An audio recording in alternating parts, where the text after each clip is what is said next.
naglapitan yung tao! Grabe, sumubig yung mga tao!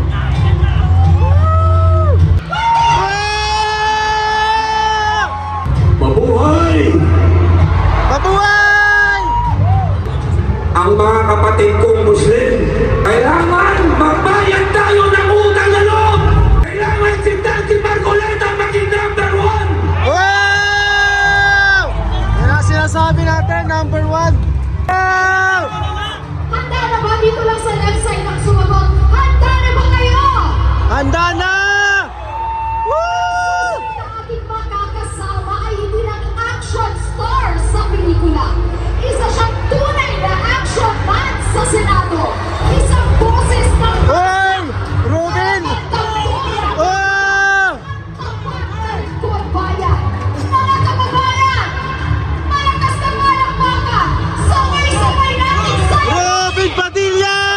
Robin! Wow! Wow! Grabe! Wow! Oh, naglapitan yung tao! Grabe, sumubig yung mga tao! Woo!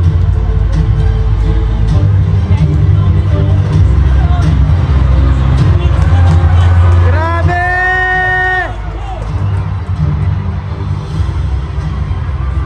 Mabuhay! Mabuhay!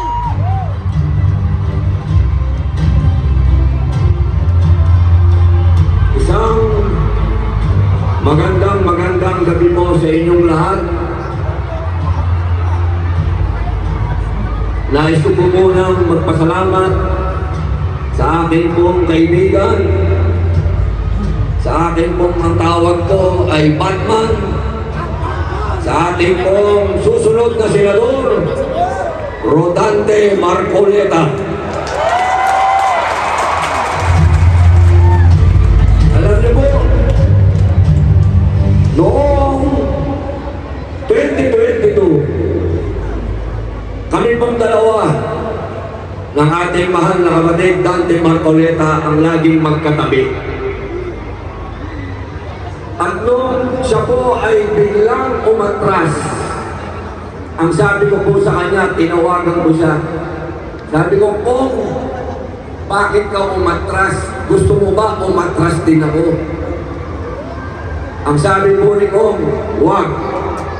Sapagkat sa susunod na eleksyon, sasamahan mo ko. Yun! Grabe yun!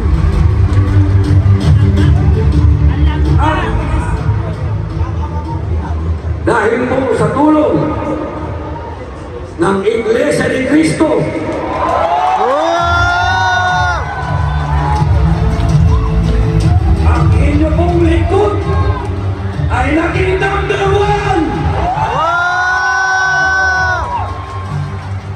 Maraming salamat po sa inyong lahat. Ngayon po,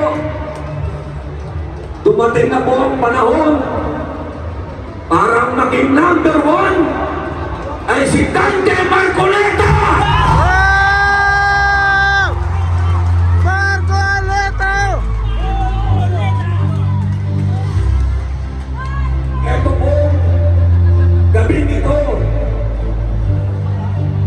hindi ko na po kailangan kumbinsihin kayong lahat. Sapagkat alam ko, lahat ng nandito at sa buong Pilipinas at sa buong mundo, lahat tayo Dante Marcoleta. Oh! Number 1! Ang nais ko po, pakiusapan, unang-una, ang mga kapatid kong Muslim. Kailangan magbayad tayo ng utang na loob! Wow! Kailangan si Dante Marcoleta maging number 1! Wow! Yan ang sinasabi natin, number 1! Sa tulong, mga kapatid kong Muslim na nanonood ngayon, Kahit kailan hindi tayo nakalimutan ng Iglesia ni Cristo. Sa tuwing dumadanas tayo ng gera, ng kahirapan, ng bagyo, nandyan ang lingap sa atin.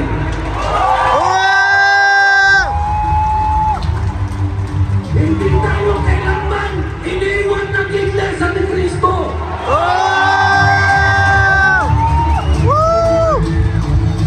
Kaya mga kapatid ko, sa Miguel, number 1, Dante Marcoleta!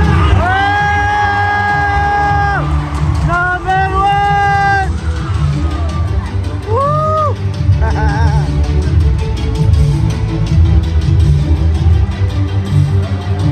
Ngayon po, makikiusap po ako sa lahat ng relihiyon dito sa Pilipinas. TOJC Mga kababayan, dumating na po sa punto Oo. na ang ating konstitusyon ay Iglesia hindi ni na Cristo. sinusunod. Marami pa. Dumating po sa panahon na ang mga simbahan ay dumatating na po sa punto na nilulusog, hinuhuli, kinukulong. Kailangan po may tumindig na isa na nakakaalam ng batas upang manatili ang paghihiwalay ng simbahan at Estado.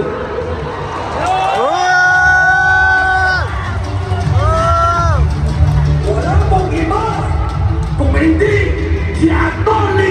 Rodante Marcoleta!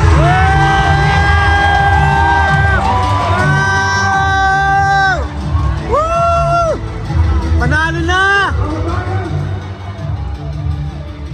Marahil narinig nyo na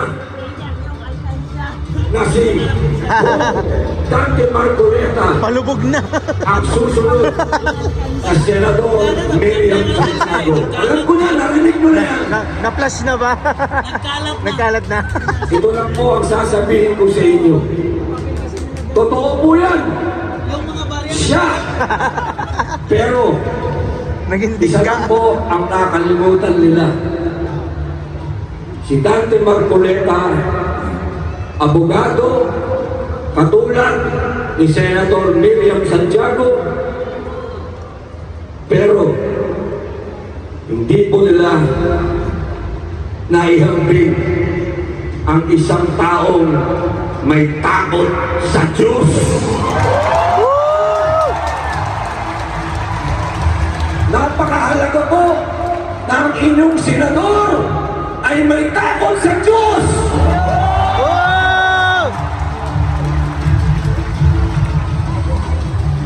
Mga kababayan, hindi ko na po pagkakahaba-habaan sa panahon po na nandun ako sa dahig.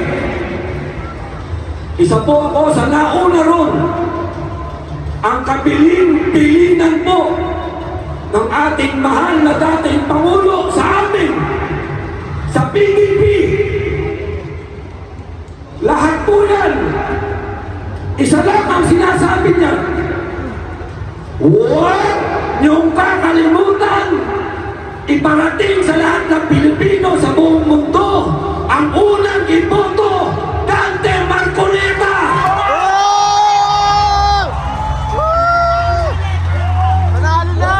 Kasinungalingan yan ang bilin ni Rodrigo Roa Duterte, Dante Marcoleta!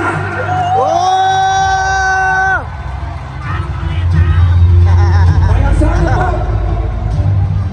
pagdating po ng araw, sa May 12, kayo po ang pinakamakapangyarihang tao sa araw na yan. Mas makapangyarihan pa kayo sa presidente, senador, congressman, governor, mayor. Sa araw na yan, tandaan niyo po, ang isang taong nakipaglaban, walang sinino-sino, kahit mag-isa lang siya sa kongreso, tumayo. Hindi nila maintindihan Ang kung iyan sino po, ang sigaw. si Dante Marcoleta!